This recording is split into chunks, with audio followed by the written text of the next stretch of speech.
তো প্রিয় দর্শক, কুমিল্লা ভ্রমণের আজকে আমাদের প্রথমেই আমরা যাব কুমিল্লার দেবিদ্বার উপজেলার গুনাইঘর গ্রামে অবস্থিত বাইতুল আজগর জামে মসজিদ।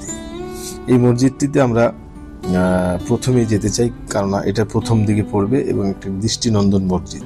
সেহেতু আমরা টিকেটুলি বাস কাউন্টার থেকে টিকিট কেটে আমরা কুমিল্লার উদ্দেশ্যে রওনা দিয়েছিলাম এবং চান্দিনা বাস স্টপেজে নেমে সেখান থেকে একটি সিএনজি করে আমরা সর্বপ্রথম দেবিদ্বার নিউ মার্কেটের সামনে নামি এবং সেখান থেকে আবার একটি অটোরিকশায় করে এই মসজিদটিতে এসে পৌঁছাই।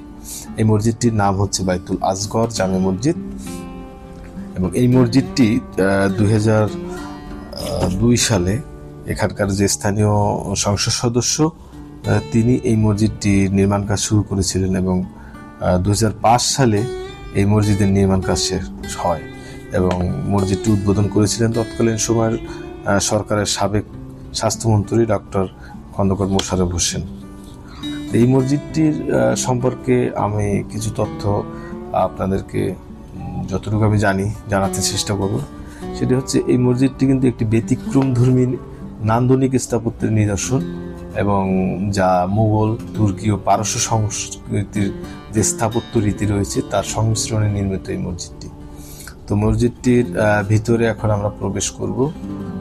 এটা হচ্ছে মূল ফটক, মসজিদের যে প্রধান দরজা, সেই দরজা দিয়ে এখন আমরা ভিতরে ঢুকে দেখব মসজিদের ভিতরে কারুকার্যময় যে নকশাগুলো আছে সেগুলো। এই যে দেখতে পাচ্ছেন একটি নকশা, একটি ক্যালিওগ্রাফি আরবি মসজিদের যে বাম পাশের দেয়ালে এবং সামনের ফটকেও দেখা যাচ্ছে খুবই সুন্দর একটি ক্যালিওগ্রাফি এবং ডান পাশেও একটি আরবি ক্যালিওগ্রাফি রয়েছে। এটা সম্ভবত বিসমিল্লাহির রহমানির রহিম লেখা।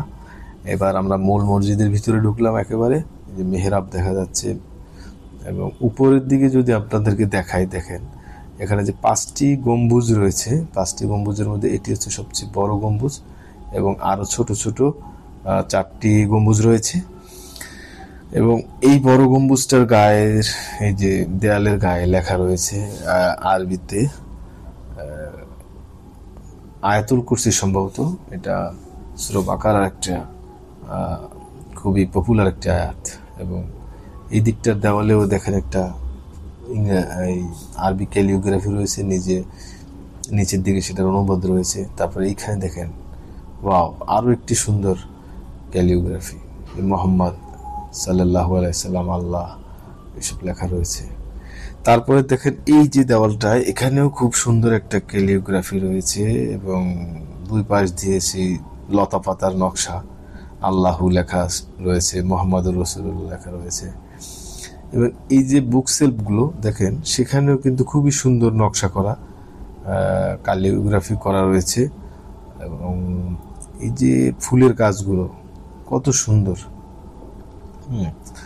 এগুলো আসলেই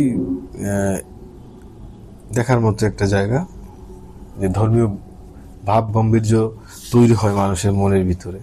এরকম একটা মসজিদ এই অঞ্চলে, এই গুনাইঘর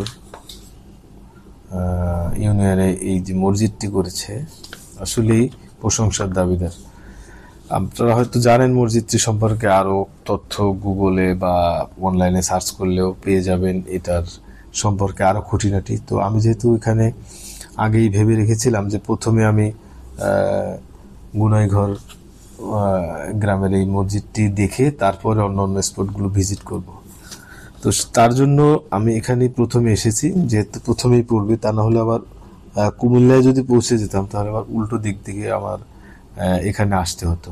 তো আপনারা যারা ঢাকা থেকে আসবেন প্রথমে এই মসজিদটা যদি আপনি পরিদর্শন করতে চান বা আপনার ভ্রমণ লিস্টে এটা থাকে, এখানে আপনি আগে ভ্রমণ করতে পারবেন। আচ্ছা, এই যে ছোট ছোট গম্বুজগুলোর গায়েও কিন্তু আরবি ক্যালিওগ্রাফিতে আমি জানতে পেরেছি এগুলো এখানকার যে স্থানীয় মুয়াজ্জিন সাহেব আছেন তিনি বলেছেন যে এই গম্বুজগুলো, ছোট গম্বুজগুলোতেও ওই যে 4 কুল লেখা রয়েছে, যেগুলো আমাদের পবিত্র কোরআন শরীফের মধ্যে যে 4টি সূরা রয়েছে যেগুলো কুল দিয়ে শুরু, যেমন কুল হু আল্লাহু আহাদ। তো এই ধরনের সূরা ইখলাস, সূরা নাস, ফালাক এবং সূরা কাফিরুনের সূরাগুলো, ছোট সূরাগুলো এখানে খচিত রয়েছে ছোট গম্বুজগুলোর ভিতরে। আচ্ছা, এই যে বাইরের দিকে কিছু বাংলা ক্যালিগ্রাফি আমরা দেখতে পেয়েছি। তারপরে এবং ভিতরে এরকম ফুলের নকশা রয়েছে, সেগুলো আমরা দেখলাম। এখন আমরা কিন্তু মসজিদের বাহির সাইড মানে বাইরের অংশটাকে আপনাদেরকে ঘুরিয়ে দেখাচ্ছি। দেখেন বাইরের অংশও কিন্তু একদম সেম কারুকাজ করা, ভিতরে যেমনটা দেখেছিলাম। তবে বাইরের দিকে কিছু বাংলা ক্যালিগ্রাফি দেখতে পাচ্ছি আমরা। আল্লাহ সর্ববিষয়ে সর্বশক্তিমান, এরকম একটা বাংলা ক্যালিগ্রাফি দেখতে পেলাম। এবং এই যে বাইরের মসজিদের দেয়ালগুলোও কিন্তু এই সিরামিকের টুকরো দিয়ে কেটে কেটে নকশা করে তারপরে বসানো হয়েছে। তো আসলেই প্রশংসার যোগ্য এরকম একটা মহৎ উদ্যোগ যিনি করেছিলেন এবং দর্শনীয় একটি মসজিদ করেছিলেন। এই যে মসজিদের মেহরাবের বাইরের অংশ, এখানেও কত সুন্দর নকশা করা, আরবি দিয়ে আল্লাহ মোহাম্মদ রসুল্লাহ সব কিছু লেখা রয়েছে। তো আপনারা অবশ্যই মসজিদটি আপনাদের তালিকায় রাখবেন, ভ্রমণের তালিকায় এই মসজিদটি দেখতে পাবেন। যেহেতু বাংলাদেশে হাতে গোনা কয়েকটি মসজিদ পাবেন এরকম নকশা সমৃদ্ধ। হ্যাঁ, এখানে কিন্তু নতুন এবং পুরাতন পদ্ধতির যে সংমিশ্রণে অসংখ্য ক্যালিগ্রাফি দেখেছি আমরা এই মসজিদের দেয়াল জুড়ে, যেগুলো আসলে সচরাচর দেখা যায় না। মসজিদটির কারুকাজ ক্যালিওগ্রাফির দিক থেকে তাকালে সৌন্দর্য দেখে আসলে সবাই অবাকই হতে হয়। আমরা অবাকই হয়েছি। হ্যাঁ, কারুকাজ কিন্তু মুঘল, তুর্কি এবং পারস্যের একটা সংমিশ্রণ রয়েছে, এখানে আমরা তথ্য পেলাম এবং দেখলাম। তো এই হচ্ছে মসজিদের বাহিরের অংশ। এখানেও দেখেন এই যে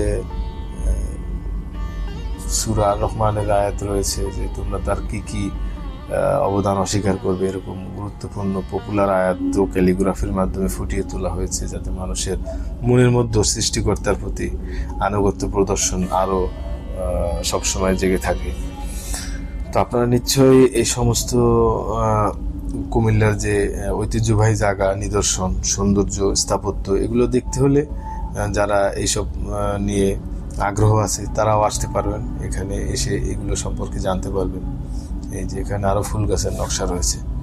তো আমরা এই মসজিদটি পরিদর্শন শেষে এখান থেকে আমরা বেরিয়ে চলে যাব অন্য একটি স্পট ঘুরতে, সেটি তালিকা আমি রেখেছি। এর পরবর্তীতে আমি যাব শালবন বিহার দেখতে, সেটাও একটা পুরাকীর্তি, প্রত্নতত্ত্ব অধিদপ্তরের একটা পুরাকীর্তি, সেখানে যাব আপনাদেরকে নিয়ে। তো আজকে এই বাইতুল আসগর মসজিদের চত্বর থেকে এখানেই শেষ করছি। আল্লাহ হাফেজ। অন্য স্পটে আবার দেখা হবে, ততক্ষণ সঙ্গেই থাকুন। আমরা কুমিল্লার